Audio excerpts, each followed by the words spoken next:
Hi friends, నేను చెప్పే కథని శ్రద్ధగా వినండి. ఒక తండ్రి కొడుకు ఉంటారు.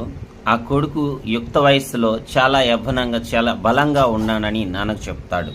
చాలా శక్తివంతంగా ఉన్నాను నాన్న, నిన్ను ఏదైనా చేయగలనా అంటే, అప్పుడు వాళ్ళిద్దరూ రోడ్డు మీద అలా ప్రయాణం చేస్తూ ఉన్నప్పుడు ఆ రోడ్డుకి అడ్డంగా ఒక చెట్టు పడిపోతుంది. ఆ తండ్రి అంటాడు, నాన్న నువ్వు కొద్దిగా ఆ చెట్టుని పక్కకు తీసి పడేసాయి అంటాడు.